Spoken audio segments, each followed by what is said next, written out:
20 seconds and counting. T-minus 15 seconds. Guidance is internal. 12, 11, 10, 9. Ignition sequence start. 6, 5, 4, 3, 2, 1, 0.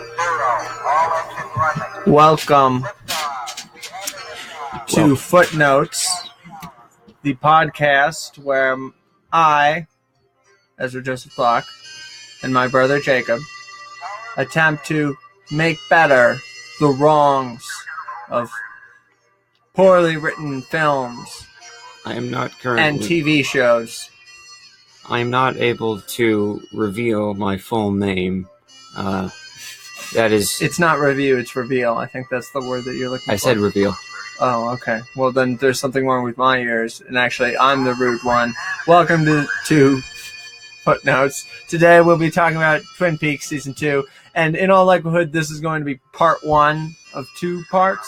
We might finish today, but it's unlikely. Who knows? No. In any case, I hope that you're having a wonderful day. I know that I certainly am.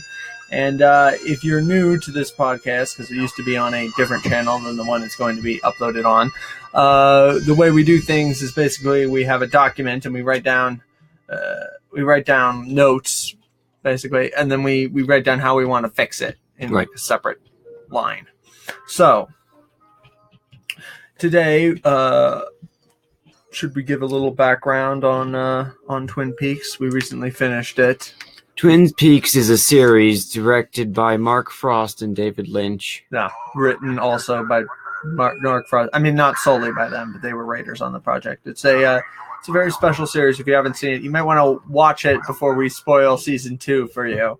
And if you haven't, but if you have seen it, then take our opinions perhaps with a grain of salt. I'm sure there are things that we may believe that you'll disagree with, but that's okay, because we're going to make it through this. The music that you're listening to right now is over 5 hours of relaxing psychedelic space rock. So I hope that you enjoy that as we dive right in with our first bullet point. And now that I mention it, these should be numbered instead of bullets points. So let me just... Why? Because we're going to go through them one by one. Sure. All right. So first problem. The first problem with season 2, of course, is being that around episode 12 or 13, they resolved the main plot, which was, of course, who killed Laura Palmer. Now, the reveal is certainly it's a very strong moment in the series, and definitely feels like the show experiences somewhat of a downward slide after this climactic confrontation between our heroes and the true villain of the series. The season kind of ends on the appearance of aliens, which... Wait, what are you talking about? Wait, I'm pretty sure someone walked into a forest and then light flashed. Yes, Major Briggs gets abducted. Right. Certainly, it makes sense that they wouldn't want to, so we could just spoil it at this point. Right? I mean, people know. So the storyline of Laura, the storyline of Laura's murder and of the attempted murder and the rape of Ronette Pulaski, which was the other girl, it's very touching because it's been plotted from the beginning. It makes sense when you look back through the series with all the characters' motivations, and it has real emotional weight to it. Right. And once you take away that, it sort of leaves the series wanting of something. Certainly, Bob is a very imposing figure. He's a powerful, menacing force. Right. And when you remove him as well, there's a certain amount of something is lost from the series. Or when you temporarily remove him, you lose the momentum created by his existence. Right. It's a good motivation. Because the other characters. Everyone's already attached to the current villain. You don't just get rid of it, put down a new one, then bring him back. I can certainly see why the writers wouldn't want to just end the series with the reveal that Leland was responsible. Or not really. Right. Well, he was possessed. Right. Yeah, with the reveal that Leland was possessed by Bob, and Bob was. I can understand why that feels a little anticlimactic. It's an emotional pinnacle for the series, but it does leave a lot of characters with a lot of loose ends. And I think most of the episodes leading up to this point are okay. I think there is some decay in the early episodes of season 2, but mostly it's in the middle towards the end. Where the season starts to go bad, I would say. So first things first, let's decide if we are going to be making season 2, trying to make it good, make a good version of it. Mm. Are we going to end the season with the reveal? So the reveal Of Laura's killer. So it in season 1, or at least the confrontation with Laura's killer. Yes. Okay.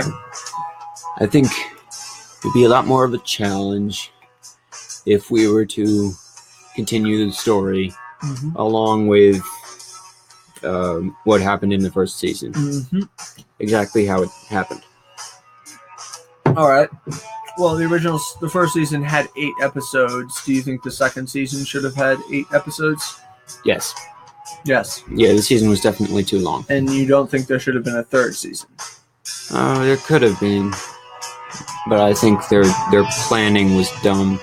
So are we now going to be plotting Twin Peaks season 2, 8 episodes, Twin Peaks season 3, 8 episodes? I'm okay with that. I'm just asking if that's something you're up for. Let's think about season 3 later.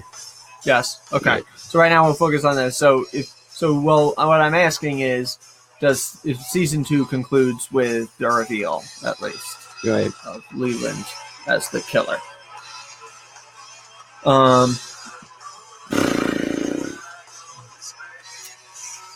Okay. So we've decided on that. So.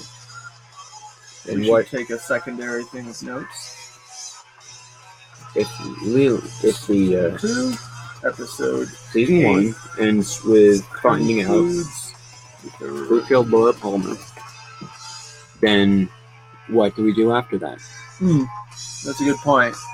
The first thing that came to my mind was Bob and Leland's body going on like a serial murder type rampage where he starts killing off presumably young women, Okay. because that's his MO at this point. And then perhaps they confront him and defeat him halfway through the series, and then another character becomes possessed by Bob. That is a question. One of the heroes, and then the season and series presumably concludes with some kind of attempted spiritual banishment of Bob, either successful or a failure. That is a question I'm not sure if everyone is asking. Why did Bob kill all those young women? Well, it's implied that the people of the Black Lodge are just pure evil. They don't have the same sense of morality that we do the spirits that live there. Right. For him, it's fun, basically, what he's doing. Yeah, He but doesn't have why that one pattern at that one time? Well, I don't think him killing women is a pattern, because I'm pretty sure I'm pretty sure Bob and James is the name of the other spirit, I think. I'm pretty sure Bob and James just murdered people. Mike, yeah. Bob and Mike So I'm pretty sure Bob and Mike murdered people haphazardly. I don't think they cared about anything. But it's Bob specifically wanted to corrupt Laura. He wanted to possess her body when he was done with Leland. And I think she basically refused him, so he ended up murdering her.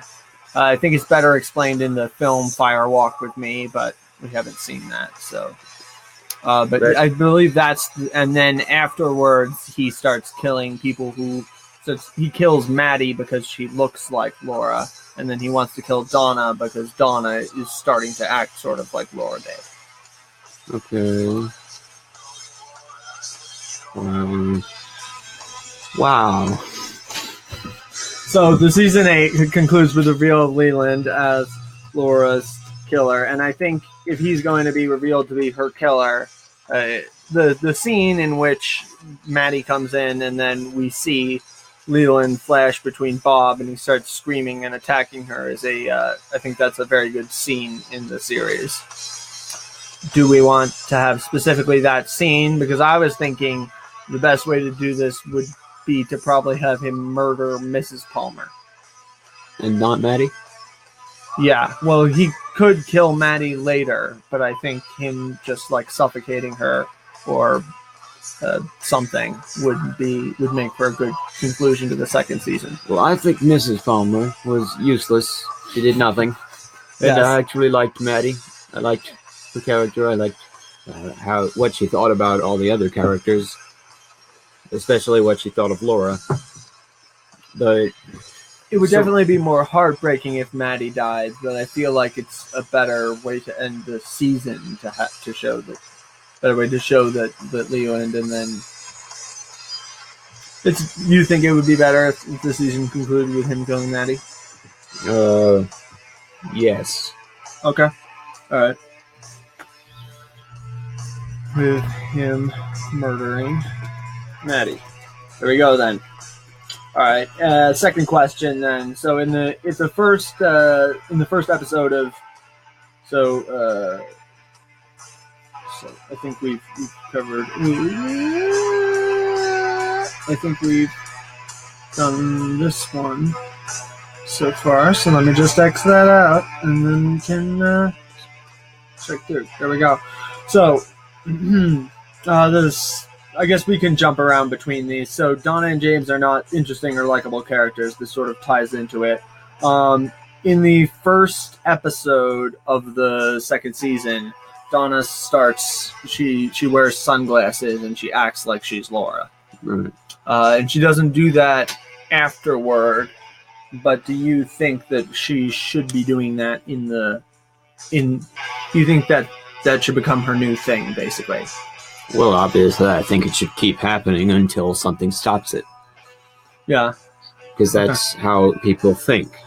All right, okay. They keep doing something until something stops. That's a law of physics. Over the course of season 1 or season 2, Donna begins slowly to act like Laura, to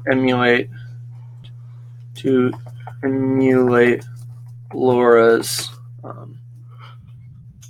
personality and appearance. Did she dye her hair to be blonde? Yes. Yes. I think that would be surreal and in fitting with Twin Peaks. And then everyone starts to see Laura when they look at Donna. Her hair blonde. Yeah. Yeah. And I'm thinking at some point she probably, because Laura was like really messed up. She didn't. She didn't really. Like she didn't really like. She didn't value her own life. Yeah, she didn't value her own life, but she also like treated her friend like she didn't really care about James, right? Right. If I remember correct, because she was seeing several different men. She was seeing Dr. Jacoby and Van Horn and Leo and Bob in the form of her father, Bobby. and Bobby and James and possibly Donna. The fat guy. Jacques Renault, or it's not John. He's the last one. It's either Jacques or Bernard. Yeah. I think Bernard is the skinny, twerpy one, so I think it's Jacques. Yeah. I always get those confused. By the way, should we have like a scene where they talk about like should there be lesbian-y vibes with Donna's relationship with Laura? Why? Well, I always thought it was vaguely. I mean, that doesn't have to be. It's fine. I was just asking if there. I guess it doesn't really add anything. But yeah, that's good. I didn't get any of that. Well, I just thought there was like a hint of that in their relationship, but they did never really go into it. But If Maddie weren't Laura's cousin, I would have seen that, but not with Donna. wait, with Donna with Maddie, or Yes. with Maddie? No, with Laura with Maddie. Oh, okay. I mean, that's one way to. I mean, I guess whatever. So she dumps James, right, at some point, or she cheats on him because she's starting to act like Laura, right? Isn't everyone cheating on James? I think life is cheating on James. Yeah, she that was a good one. Yeah. So she starts. What if she starts trying to seduce the same men that were with Laura? Like Leo? No, because at the end of season 1, I think Leo gets shot in the head, so he's brain dead. Right. So Ben, Dr. Jacoby. Yeah, basically them. Yeah, those two. I think there were others, but I don't. The flower guy. Right? The guy in the garden who scraped his. He took the rake and he drew it across his, and then he hung himself. Ah, yes. Flower guy. Flower guy. Well, I want it to be like possibly implied that Donna is being like possessed by the spirit of Laura. Yes. Oh, she should like start. She wears like a pendant, Laura's pendant or something. Yeah. And she starts acting like her. Donna wears something of Laura's, and begins to slowly emulate Laura's person because she dyes her hair blonde.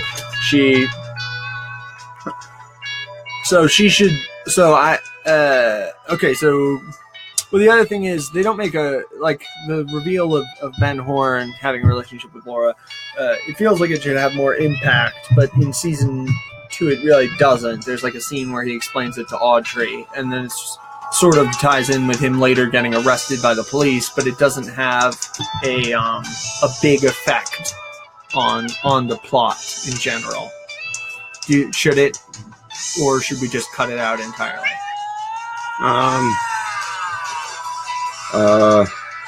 Because I do like the fact, if you look back in like season 1, I'm pretty sure they were planning this the whole time, because in the first episode when like Leland Ben walks up to Leland, and he's like, "Leland, what's wrong?" And then Leland goes like, "My daughter is dead," as he like looks up at him and he's like all distraught, and then you can see in Ben's face there's like slight confusion, like he's shocked by this in a particular way. So I'm pretty sure they were planning that reveal, but they don't. I don't think they pull it off with the kind of gravitas it necessarily deserves. I think that was in season 1. Oh, we should. Well. Oh, what if? Okay, so yeah. I think the scene where revealing that Ben was with Laura was in season 1. I thought it was in season 2 because I thought it happened after Audrey was at One-Eyed Jack's, and she only leaves One-Eyed Jack's in season 2. Because at the end of season 1, she's at One-Eyed Jack's, and her father is trying to seduce her. That's the end of season 1? Yes, I believe that's the last episode of season 1. What? I don't remember it this way. See, there's only 8 episodes in season 1, but there's 22 episodes in season 2, so that's why it feels like there were more in season 1, but there weren't. Yeah. So do you think there should be that reveal? Because, and here's the other thing, is Donna going to be Ben Horn's daughter? Donna, what? Because if she's going to end up being his daughter, that would be a great soap opera moment for her to try and seduce him dressed as Laura, but then it turns out that she's his daughter the whole time. Yes, do that. Okay, so let me write that down. All right, so okay, so Donna is secretly Ben Horn's daughter.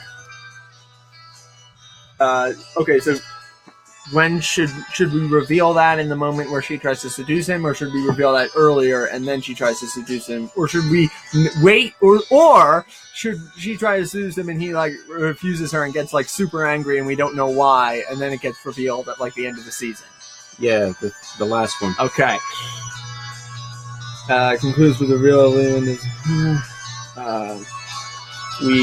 Isn't this such an energetic find out podcast? Yeah, you've got it. Find out that Ben Horn is secretly Donna's real father. I always thought her father was suspiciously old. Yeah. Doc Hayward. Yeah. He's just a little suspiciously old. It doesn't really explain anything, but you know. You are my daddy. You are my daddy. Yeah, that's right. Daddy. That's it. Yeah, and then okay, so we find out that Ben Horn is secretly Donna's real father, and the shock pulls Donna out of her. Or no, should she stop acting like Laura in season 2, or should she continue acting like Laura in season 3 so that Bob has a reason to go after her? Season 3. So Okay. Season 3 isn't 25 years later? Well, I mean, I wasn't. I mean, like, presumably no. Before we said season 3 would have like Bob hiding out in the woods and them trying to like find him and stop him from killing more people. And I thought that 25 years later was a bad idea. Yeah. Well, I mean, Maybe 5 years later. well, like, I mean, we like the 25 years later makes sense for them having the Twin Peaks: The Return literally 25 years later. But we making an actual season 3, we can't put all the characters in like old makeup and pretend that it's 25 years later. I mean, we could do that, but I feel like the series would go downhill after that creative decision. Yeah.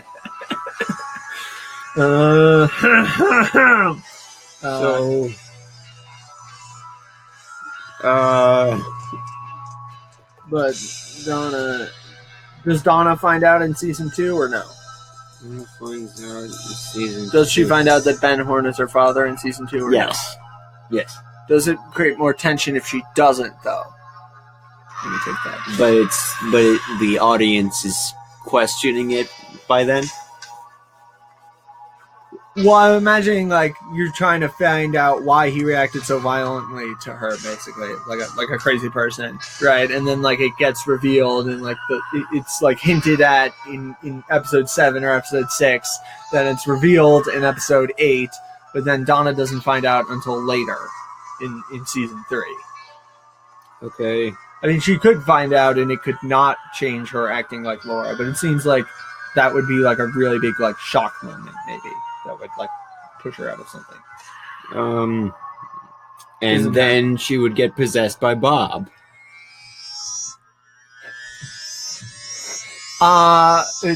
Sure? Question mark?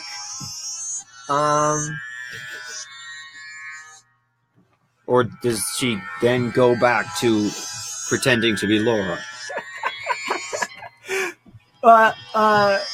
I don't know, actually. Well, because depending on which characters find out, it's going to change how they treat her. So, like, if Audrey finds out Donna is her half-sister, right? Right. Like, that changes their relationship. Right. I was going to say that. I think that So should you lead, think her finding out should lead to a sisterly... Yeah, I think that's a really good idea. So, but that should develop, but we don't find out until, yeah. So, in season 3... Donna and Audrey develop a gal pal relationship and decide to go after Bob themselves. No homo. No. They're sisters. What's wrong with you? That's why I said no homo. We just established. That's why I said no homo. Oh sure. Oh sure. You see, yeah. You have to comment on that now, but like before, you're like, I didn't notice that at all. I don't know what you're talking about. This is a different scenario. Yeah. Okay. All right. Yeah. Sure. Oh. Okay. So Bob captures Donna and tries to like torture her so that he can be in her body. Yeah. Spiritually. Right. But she doesn't have that strong a will compared to Laura. Who doesn't? Donna. Donna, yeah, she doesn't actually. She probably like breaks out of the Laura thing eventually. Or no, or maybe I don't know, because I'm trying to think like, does she break out of it before he like captures her, or maybe she breaks out of it after he captures her? Or should he capture her? Or should he just kill her? Or should he try to kill her and then she breaks out of it? We're really focusing on this one storyline, but we'll get to the other stuff maybe later in this episode, maybe in the next episode. What do you think? Okay. Well, what I was... Yeah, come on. He just gets her by surprise. Like nabs her. Yeah. Okay. All right. Oh no, I'm suddenly possessed. Oh, no. Oh, he possesses her by surprise. Yes. Okay. Oh, that's what you meant by her having a less strong will. Yes. I see now. Okay. Well, I'm just wondering is she very threatening, possessed by Bob? I feel like he's going to not be in Leland the whole season 3. Well, Donna has a lot of connections. Leland dies and Bob jumps into somebody else. See. Yeah, she has a lot of connections to other characters in the plot. Yeah. So that would lead to a lot of... So then Bob would have a lot of chances to kill. To kill. Oh no! I just remembered the fact that Laura was like a prostitute working at One Eyed Jack's, so that's also how Ben had sex with her. But yeah, I forgot about that one detail. Yes, he fell in love with her, as he is prone to do. It occurred to me like the other day. I was like, wait. So at the same time he was like dating Laura, he was also having a secret relationship he was cheating on his wife with Catherine, who was cheating on her husband with him. And then also he was cheating on Catherine with Josie, who was cheating on Sheriff Truman with him. When was... At the same time. All three of those relationships were going on around the same time. Ben was with... And also he was going with to Josie? Yes. Yeah, we had scenes where he was like kissing her hands and like in the office, and they were like scheming and plotting together. Huh. Am I crazy? And it's canon that Ben was with Catherine. Yes. At that in time. The second episode we see him. Yeah, he's been having... I think he was having that relationship with her for a while. Okay. But then he's also going to One Eyed Jack's, with prostitutes at the same time. The man, he has a sexual appetite which cannot be satisfied, apparently. Okay. So we should decide now, like, what is the conclusion of Donna's arc? Does she get possessed by Bob? Does she break out of her Laura thing and turn back into herself? She breaks out, right? She frees herself from Bob, and then she kills herself because she can't stand the pain. Wait, what pain? The pain of being alive. Yeah, but she had like a relatively easy life. I don't know why everything has to. It doesn't have. I mean, like, somebody else could kill themselves. It doesn't have to be her. Okay, fine. She breaks out and she's in recovery and whatever. Yeah. Okay. So she cheats on James, eventually dumping him, and seduces Dr. the Coop in a dark room. Yeah. Yeah, and she tells him to pretend she's Laura. A weird thing to tell her to do. Well, she doesn't have to tell him that, but that's the implication basically. But and then she tries to seduce Van Horn, but he rejects her. But he rejects her and becomes insane with rage. Now, should Ben Horn still be possessed by the ghost of General Robert E. Lee? I don't think so. I think we're gonna go. I don't know. I don't know.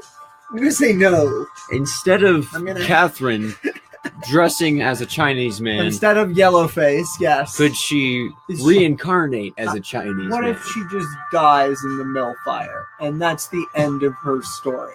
Yeah, I'm fine with that. Okay. I was kind of fixated on Catherine dies in the mill fire. There. Okay. There we go. That's Pete moves on. Yeah. Pete. Or we can actually, so we can have in the first few episodes of season 2, we get some scenes with Pete mourning her and not sure how to move on. And we get some sick bonding scenes between Pete and who? What, you didn't know? Well, I was gonna say Josie because they're friends, and he kind of has a crush on her. I think, but I guess I think that. every man. I think he just admired her. Yeah, right. I think every man in Twin Peaks has a crush on Josie because the director had a crush on Josie. Look, I'm just being honest. That's why I think he cast her in that role.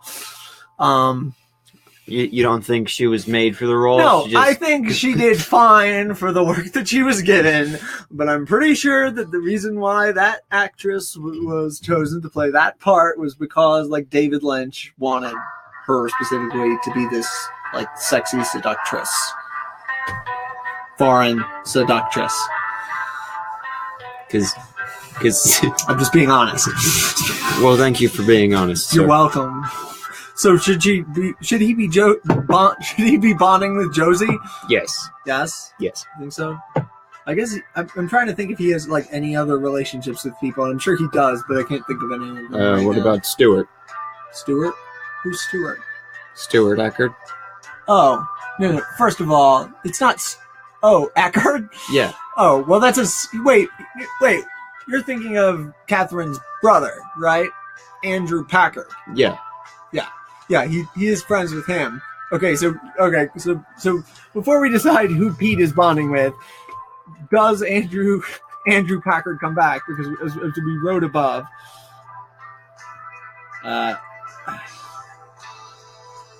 so as we wrote above, so Donna and James are still not interesting characters. We're gonna actually let's do that, and then we will, if I remember by the time we get to it, we'll do Andrew Packard and Eckert and unpack that whole thing. Right. So I just James specifically, right. Awful character in my opinion. Absolutely. I think he's the worst. He's the least interesting character in the whole show, but the writers think he's interesting for some reason. I particularly disliked Catherine the most, but yes. At least she was more compelling. Yeah. Catherine, I hated her, and I think you're supposed to hate her, but James, I'm just apathetic towards. I'm just everything you do makes me hate you. I guess I'm not apathetic. I hate him even more than Catherine. Catherine is smug and evil, and James is just boring. I hate him with a burning passion. So are we going to kill him, have him leave the show, or are we going to put him on a sick character arc where he changes over the course of season 2 because of the events that surround him? Right. So he's grieving over the death of Laura, but when he comes, I'm just. Well, okay. No, you go. when he comes Go to ahead. the conclusion that she was just using him for his body, Yeah. he Right. becomes That's right. gravely depressed. Okay. And so then- he leaves town for a bit. Okay. And when he comes back, he's a transvestite. I don't. See, I was going to say that Maddie dying and then and then Donna going nuts changes him Right. into like a rad like he's a biker dude, but now he becomes like a post-apocalyptic biker dude where he's got like a bat with barbed wire wrapped around it, right? And he's just like crazy. He's like raring to go, right? And he's trying to kill Bob. Yeah, he's trying to kill Bob, and he goes nuts. Is that stupid? No, that's awesome. You did a great Yes. job. It's not realistic for the grieving process, I don't think. But I mean, No, people grieve different ways. and he grieves by becoming like an action hero, an anti-hero in an '80s film about vigilante justice. Yeah. All right. Okay. So, following Laura's shift in personality, and so wait. So Maddie is going to die at the end of episode 8, or should we have her die earlier and then it be revealed that he was responsible for killing her? Or no, I've got a better idea. We can have Ronette Pulaski die in season 2 because she doesn't really serve a purpose after they. Okay. I'm not sure anything ever happens with her. I think something happens with her that I'm sure is important, but I don't remember it. So she can die. No one remembers Ronette. So Bob can murder Leland. Bob can murder Ronette in season 2, and that becomes part of the whole mystery. And then following the shift in personality. Okay. So James and Maddie, while Donna is dicking around, befriend Ronette. Ronette? I think that's how you spell her name. I'm not sure. Maybe Ron. I think that's it. Befriend Ronette. Bob puts the murder on Pulaski, and James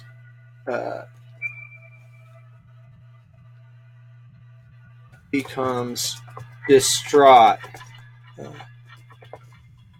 Donna growing cold to James and Maddie.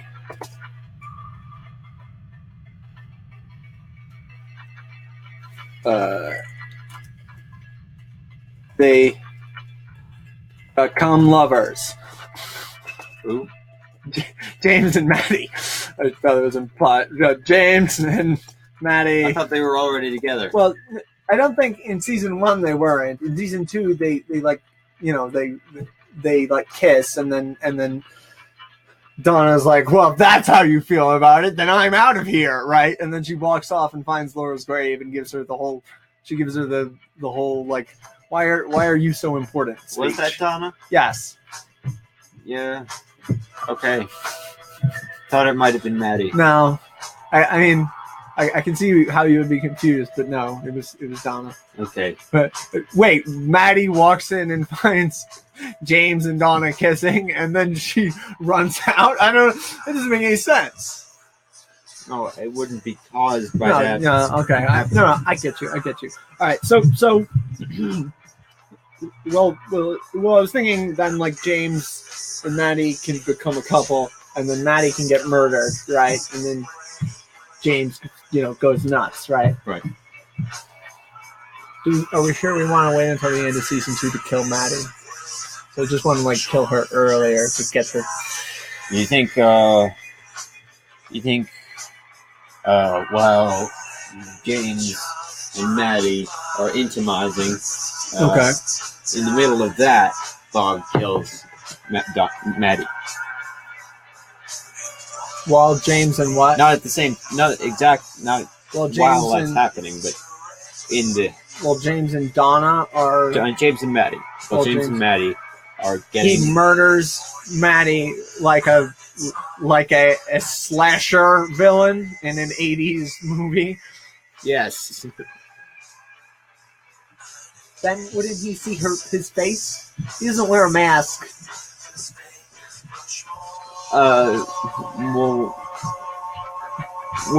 What's the problem with that? What do you mean? What's the problem with seeing his face? James seeing his face? What's the problem with James seeing his face? Well, because then he can tell everybody. I guess No, is this in no. episode He 8? was shot in the head, and then he becomes a vegetable. What? No, you can't change. No, you can't change stuff that happened in season 1 to fit your narrative in season. I mean, we can if we want. That was in season 1. Want in the first episode of season 2, James can get shot in the head and turn into a vegetable. But you can't just swap the story on because you want to. We have to follow along from where they left off at the end of season 1. Right. Let's just decide. Well, the one thing I was thinking of, like, maybe what if he does, or what if Bob murders Ronette in front of James, and James becomes like catatonic because of the trauma. So then he's unable to tell anybody about who it is, right? I think that's a bit too much of a Twin Peaks thing to happen. And then Maddie like comforts him while he's in his like catatonic state, right? He doesn't have to be like Leo catatonic. He can like say stuff, but he's just like completely out of it. He doesn't know anything. He's like experiencing like amnesia or something. Yeah. In the trauma. Different part of the head. Yeah, he can get hit on the head too. It could be like he witnessed something traumatic and then like he got bludgeoned almost to death. Right. By Bob, and then Bob had to run away because somebody was coming. And now he has a Native American mark on his forehead. No, that is not happening. No, I thought that would be fun. How would that be fun? Because then there would be this thing that he has a symbol, and the spirits would be waving around him like, ooh, symbols. This is turning into the poltergeist, and I'm not okay with it. No, I refuse. Okay. It's not happening. Okay. So all right. So we just spirits do.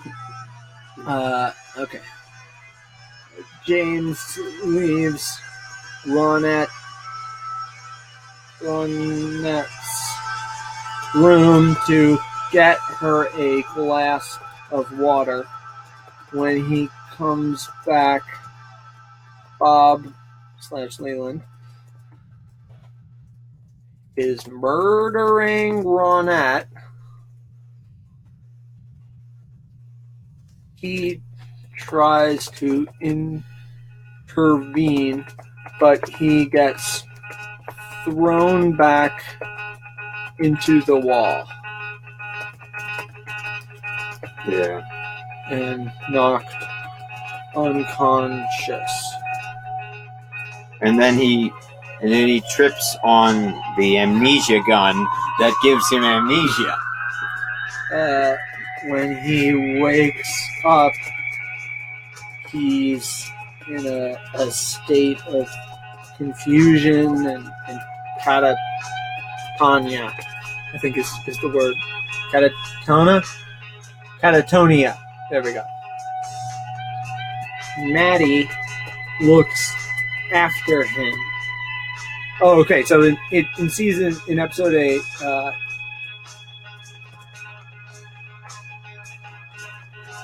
Maddie is murdered by Bob in the same way as the others, and it jogs James's memory. But now, instead of a letter in her fingernail, there's a number.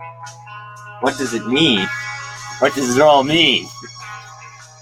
He tells Cooper and Truman that what's his name?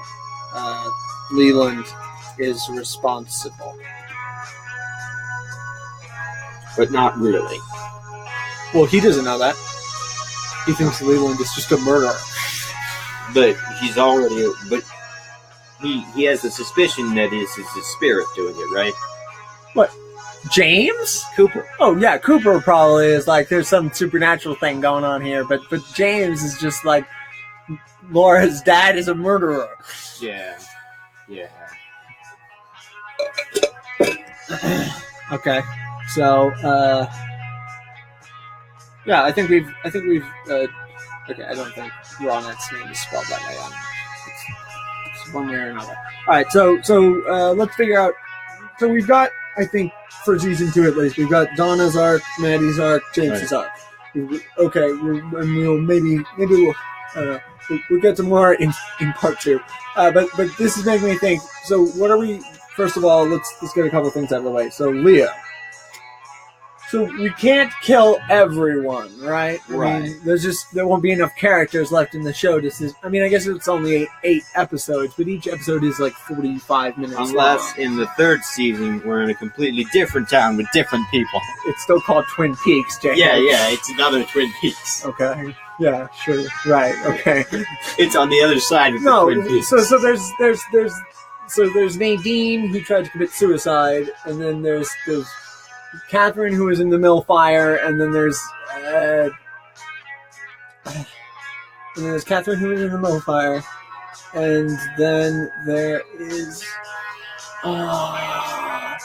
and then Leo who gets shot in the head by Hank. Yeah. So what are we gonna do with all those characters? Because you can't all die, presumably.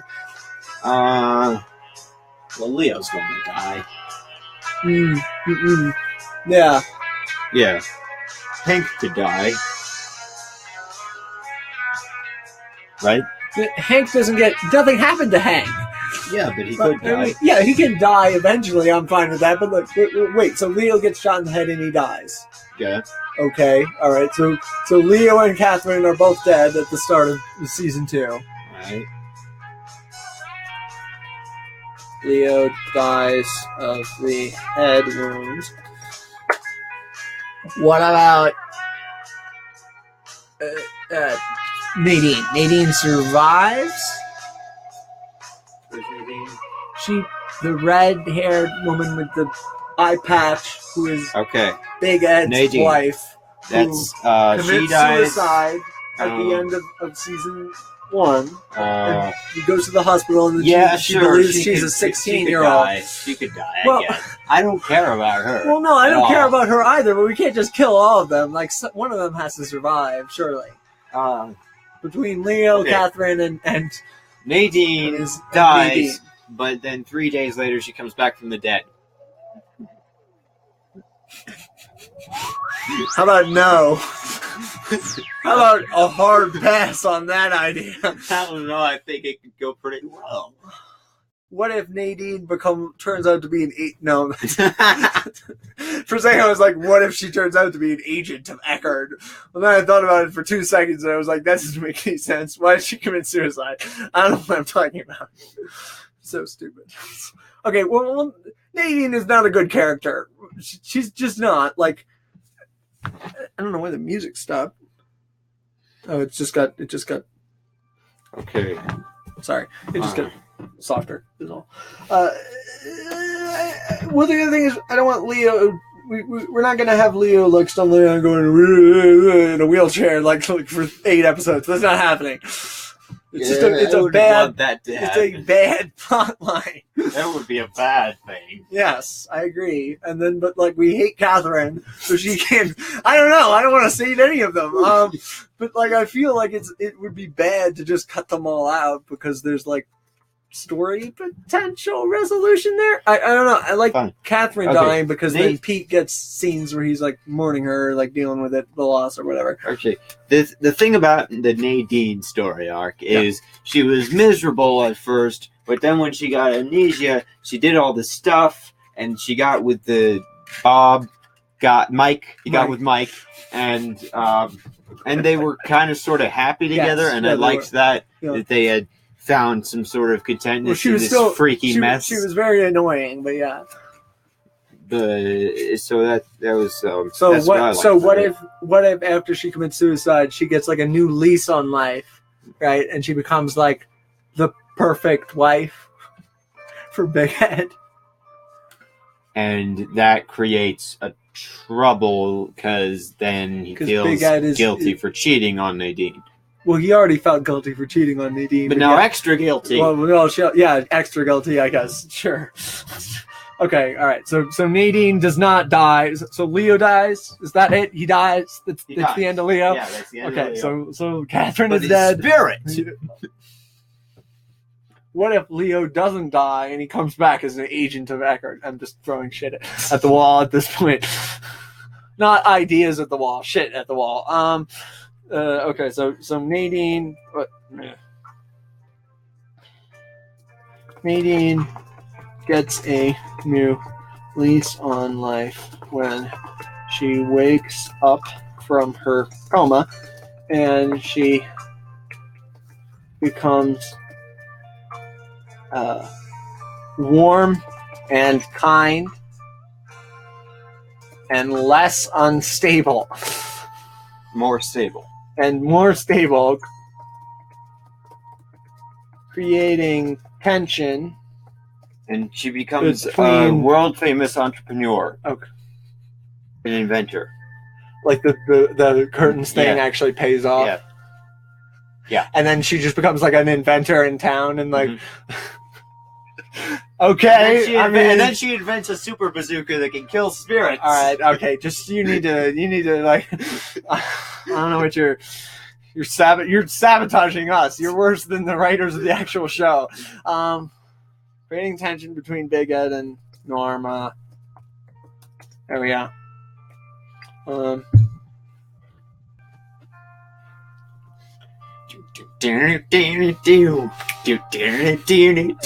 are you doing?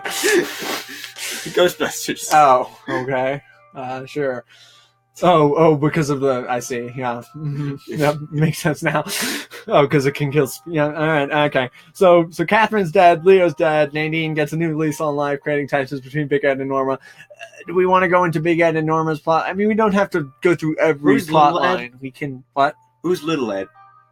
There is no Little Ed. Then why is he called Big Ed? Because of how big he is. Okay, but he isn't that Down big. there. Oh.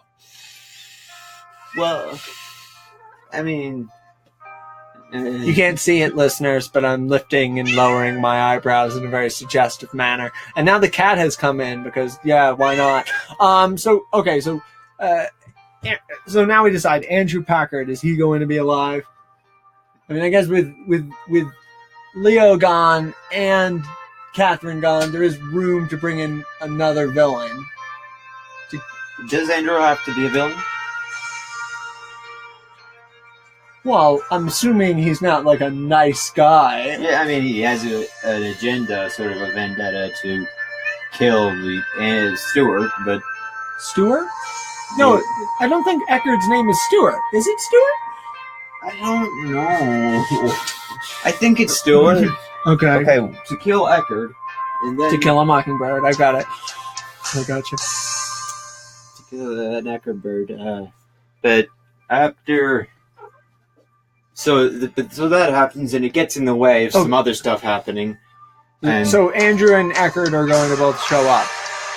yes. Yes, they will. Okay. So, all right. When is Andrew going to show up? After Catherine dies. After Catherine's funeral? Yeah. Okay, so he gets home from Catherine's funeral and finds Andrew Packard at home making himself breakfast.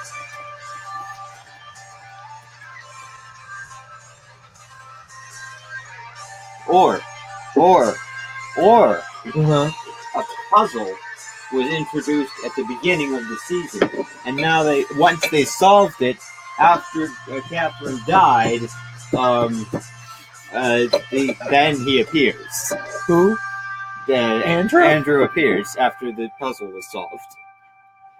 What puzzle? A puzzle that was introduced in the beginning of the series. But there wasn't a puzzle at the beginning. Yeah, of but the now we're series. thinking of it. No, at the beginning of the season. Okay.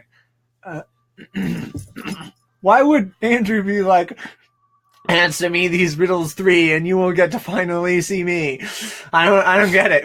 What's his motivation in this scenario? To screw with him. Oh, why would he do that? Because he wants him to be miserable. You said he was benevolent.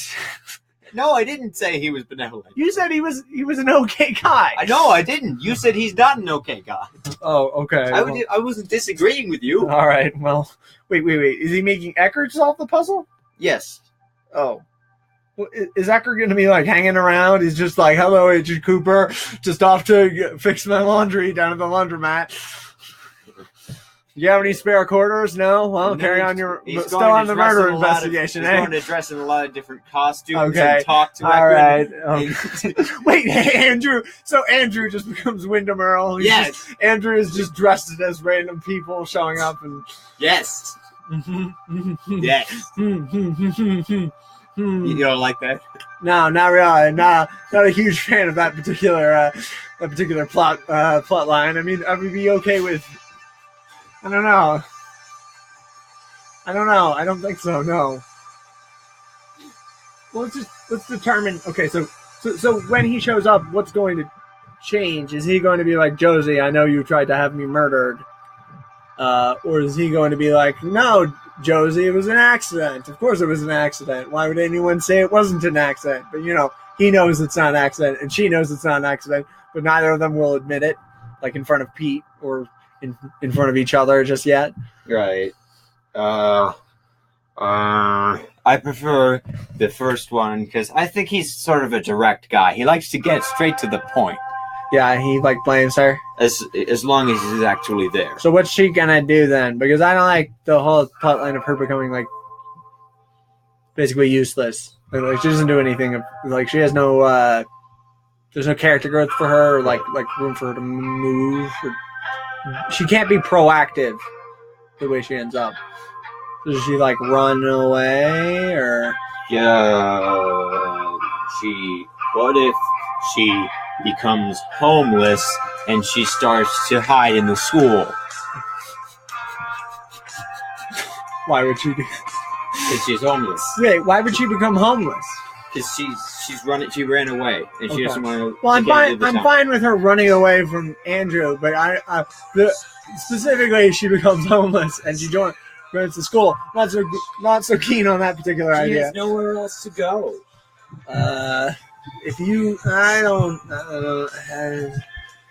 Wait, what about Truman? I mean, she can't face him because then she has to be like, look at my dead husband. He's alive. I don't know. We're cornered by her plotline, unless Josie, you prick. Well, the other thing I was thinking of is what if because I know we had that idea when we were watching what if Truman is mourning Josie and then he gets possessed by Bob, right? Right. We were thinking of that. I was thinking of what if Leland dies at the end of the second season. And Josie dies at the end of or she doesn't have to die at the end of the season, but then Truman falls into a pit of depression or alcoholism, and then Bob inhabits him temporarily. Will Josie still be dying from a brain aneurysm and then living in a shelf knob? No, that's not at all what I was planning for this to conclude. No. It's not. No, not that. Nope. Okay. Nice to know. Because I didn't want that either. No, you're not a big fan of that particular plot point? No, I'm not. Well, so Eckert is going to show up, right? Right. So Eckert should... I think that's how you spell his name. Eckert should be so Josie is afraid of him, so he should be ultimately evil. Evil incarnate. Not evil incarnate. He's just dangerous. Yeah, I feel like the idea of him being really threatening makes sense for... It's because he's capable, and he often uses his capabilities to inconvenience others. Okay, I'm just going to write down super threatening. Okay.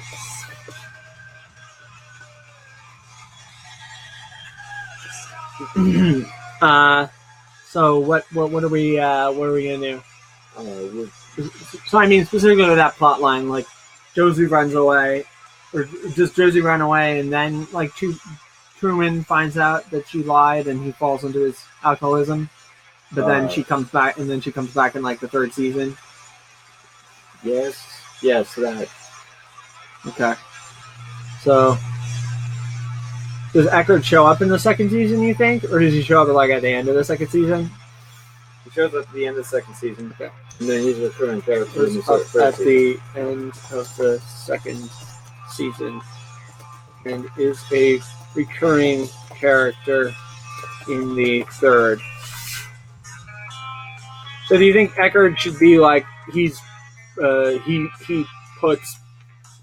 So I know you wanted to keep Ben Horn's redemption arc, right? Right. So do you think Eckert should be like part of that, where he like forces Ben to be like a better person because he's like worse? Yeah. Like he does evil things, and then and Ben is forced to combat him on some level because of it. Now I know we're just fabricating Andrew's character by now, but what if we give him a redemption? Andrew Packard? Yes. Well, again, he doesn't have to be evil necessarily, because so far he hasn't done anything wrong. He just Hank tried to kill him, okay. And then he hid because people were trying to kill him, and then he was like, I know you tried to kill me, to Josie, and then Josie runs off. Like, he doesn't have to be like, I'm going to kill you, Josie. But supposedly he's planning to kill Eckert. Yeah. Right. He wants revenge against Eckert. Right. But he doesn't... Well, I don't know. How do we give him a redemption arc? If he wants, like, revenge. He helps Ben recover from being possessed by Robert E. Lee. But Ben isn't going to become possessed by Robert E. Lee because Catherine isn't going to show back up and she isn't going to take all the land. Right. He doesn't like lose his business and start spiraling into depression. Okay. Presumably. I mean, then what? What are you thinking? Where were we getting to? Right. Andrew. So he gets back with Josie, and they fall in love again. Andrew and Josie fall in love again. Yes. But she never loved him. She married him so that she could kill him. Okay, and then they she fall cheated in love for the first time. And then she started dating Truman and cheated on Truman with Ben Horn, and conspired with Hank to burn down the mill. No, she was forced though. She had to do it. I don't know if that's true. Yeah, I don't know if that's true either. I guess she's just a bad character. Josie? Yeah, she's a bad character. That's why I'm trying to figure out how to fix her, but I'm not sure we can. I think the damage is unfixable. Josie comes home after Cooper Cooper tells her that he thinks she is hiding something, and he intends to prove what. She finds Andrew talking with Pete and drops something glass that she's holding. Okay. Andrew falls in love with Cooper. You need to stop. Every idea is just worse than the last one. Is it though? Is this worse than Ghost Bazooka? This is why I'm questioning, should Andrew even show up, or should like Eckert show up, and then that's what forces her to leave? Because I'm still not sure, like, what does Andrew's role? Okay, what if Josie just disappears forever, like James? But Josie. No, but James isn't going to disappear in our... Oh, you mean like he did in the actual series? Yeah. Oh, okay. I see now. No, I don't... So should Andrew show up? Or should it be like Eckert arrives, and he's like, you're coming with me, and then she's like, let me just pack. And he's like, all right, and she goes into another room, and then we hear a window breaking, and, next thing you know, what happened to Josie, Coop? She's gone. So you still want Bob to say that? No, But no, Josie doesn't no, die. no. Well, she'd probably die eventually, but she doesn't have to die in the second season. She's not gonna die in the second season. I mean, I really like that part. Or him what happened to Josie Coop? Yeah. I mean, we can still do something like that. Like that, Yeah. something along those lines can happen without it being specifically that scene. That actor was great. The one who played Bob. Yeah. Did you know that he? We're running a little long, so we should wrap this up. But do you know he? The reason why he got so like they accidentally like his reflection was in like a shot, and David Lynch decided that he really liked that because it created like the surreal effect he was looking for. So then he cast him as basically the villain of the series because of that one mistake, basically. That's also apparently how Harrison Ford got into the business. It just really, yeah. He was working on set, and someone was like, "Hey, you look kind of like this. You look kind of like a character we need." Yeah. That's pretty cool. Yeah, I think he was just like he just worked on set before that. But anyway, so is Andrew going to come back? Because we could. So far, it seems like he's not going to add anything particular to the plot, and well, I think he would add a lot of sort of suspense, but not too deep. So we could get all this kind of mystery, but we know it isn't too serious. So it's sort of a break on the crazy dramatic stuff. Yeah. Well, what is his character going to be like then? Like, what is he going to be like? Well, he's super angry, but he really just wants to be happy, you know? Well, I imagine he's probably like mourning his sister, right? Okay. Her dying is what made him come back. But think of this though. Okay. What if he never liked her? Yes. Okay. And he's coming back to celebrate her death. Really? Right. Okay. Or what if he? Well, I'm just thinking like I don't know how much we can milk. What's he gonna do? Like what resources does he have at his disposal? Well, he has his creativity. Okay, all right. And he's in the managing. He owned a factory, so he owned a mill. Yeah, that's right. He owns the mill now. He's still alive. Yes. So yeah, he has connections. He has opportunities that others don't. Okay. Yeah. Uh-huh. And well. The problem I have is how would he interact with the other characters? Well, I'm thinking like, what if he's like super like spiritual? Yeah.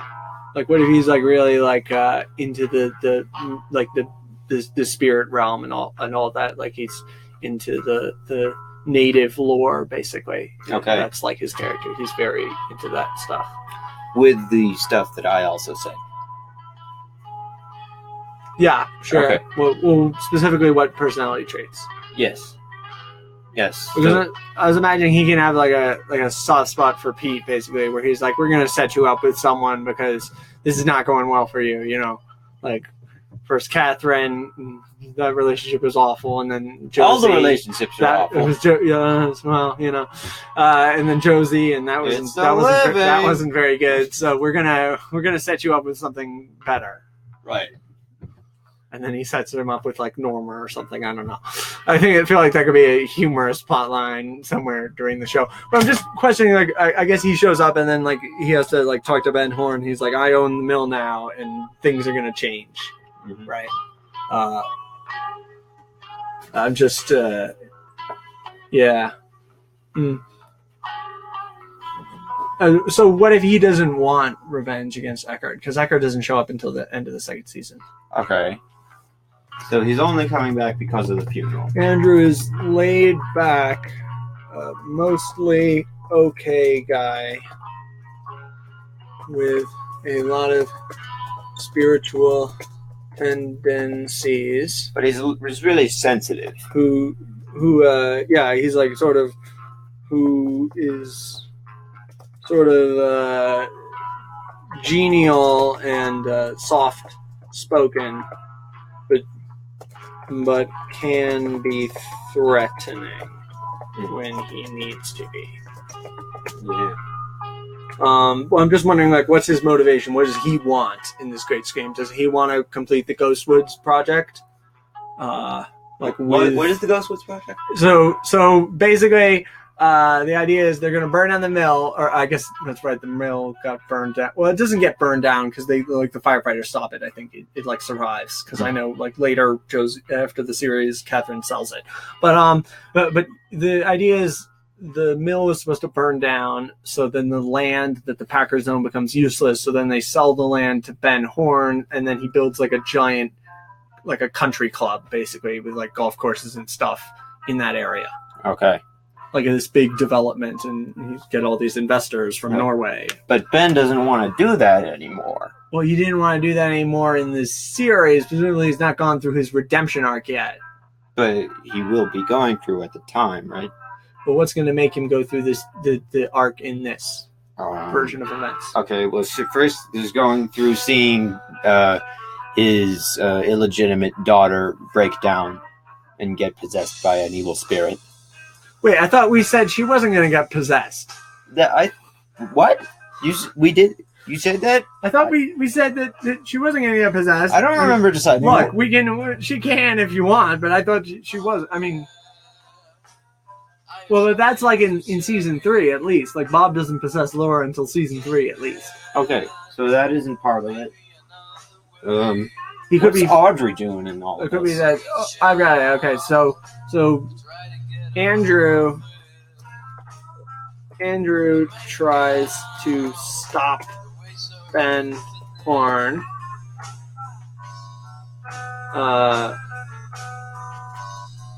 from completing the project because he blames him for Catherine's death and considers him despicable.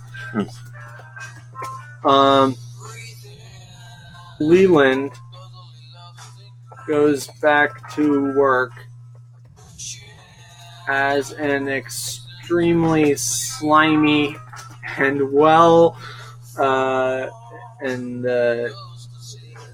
intelligent employee. And Bob's agenda, while possessing Leland, is to get the Ghostwoods project finished. Yeah. There should be like, okay, so there's like, so yeah.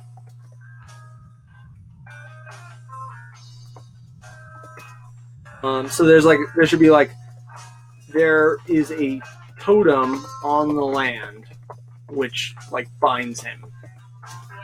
Yeah. I don't know, like binds him to the area or like prevents him from doing certain things. Like what? What can't he do? Like he can't possess people without them without like contact with them. Basically, like he can't like do it to. He can't just do a random person. He can't be, like, manipulate the weather. He can't breathe fire. No, it has to be like more grounded than that, Jacob. I don't know what you're going for, but he can't level the buildings with his very breath. Okay. The totem on the land which binds Bob to the area. He wants the Ghostwoods project. He can't put his face on the cloud so that everyone knows that he is the cause of the end of the world. But what if Andrew starts... Excuse me. What if Andrew starts... I was going to say, what if Andrew starts hitting on Norma, but maybe not. Maybe that's a bad idea. I don't know.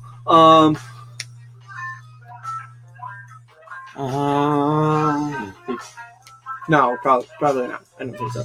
Or what if we could have Audrey join Andrew trying to stop her father? Trying to stop her father. Well, I imagine she's pretty angry at him after everything that's happened, and she probably wants to stop him because she considers all that bad. Yeah. I guess maybe that's not true to her character, though. I don't know. It seems like something she might do is join him to try to stop her dad. Yeah, he would. She would do that. Audrey, Andrew, and Audrey together to try to stop. Okay. And then Eckert shows up at the end of the second season and just like blows everything up. Not actually blows everything up, but like, you know, he messes it up basically. He shoots someone, I think, probably, and he's like, I've had enough of this. He's like, he comes in and shows them up basically. He proves himself to be the bigger villain. I don't even care about all this. I'm gonna just do stuff. He just shows. He's like, he could be like, I could tear down this whole town and replace it with like a parking garage if I wanted to. I could. Like, this is beneath me, and he's in it for something else. I could replace it with a town-sized pool. Yes, I could. Yeah, he could be like in it for. He's like, maybe he's out to find the Black Lodge. Why? I don't know. It would give him a motivation. Maybe, I don't know. Maybe he specifically wants to destroy the shrine and free the spirits of the Black Lodge. Because he knows about it and he wants rewards from them. Okay. Maybe he like worships them. He can be like the dark counterpart to Andrew. Yeah. I have a feeling he's sort of turning back into Wyndham Earl. Yes. Well, we're combining character attributes to try and condense the series. Okay. Look, we don't have to do that. He can be totally separate from the spirit stuff, but I thought that would be cool. I wanted him to be part of the spirit stuff, yes. But I didn't want him to try to destroy the town. Well, it's not going to be he's trying to destroy the town, but he's trying to... Well, what can he do I think he should be the wild card. He shouldn't be just a direct villain. Eckert? Yeah. I thought we were talking about Packard. No, you want Andrew to be the wild card? Yes. Okay. I want Andrew to be the wild card. So Andrew is a laid-back, chaotic, neutral guy. There we go. Okay. So is Eckert trying to release the spirit? And yes, because he is evil. Okay. Eckert knows about the totem and wants to destroy it and release Bob and the other spirits from the Black Lodge. All right, I think we've gotten plenty for part one, and we'll come back to this eventually sometime soon and do part two. Yeah. And let me just note that this is all part one. And probably when we do part two, we'll do Bobby and Shelley. We don't have to do every plot line, but we'll probably figure out what happens in the third season. Yeah, there's a lot of characters. We'll be okay with killing off a few of them, maybe by the end of season 2. Besides Maddie, maybe half of them. Well, there's still time to. All right, so I think that'll be it for today, and hopefully this is recorded well. We've had some issues in the past, but if you like this video, please comment, tell us what we got wrong and what you would do, and leave a like if you actually like it, and if you don't like it, move on with your day and enjoy it and do something much better with your time. Have a nice day. I hope that you enjoyed everything, and may the giant be with you. Fire walk with me. See, that one is threatening. It's not endearing at all. It can be endearing. I don't think so. Fire walk with me. Passion contribute to my plans to be happy. Okay. Yeah. All right. We'll see you all later.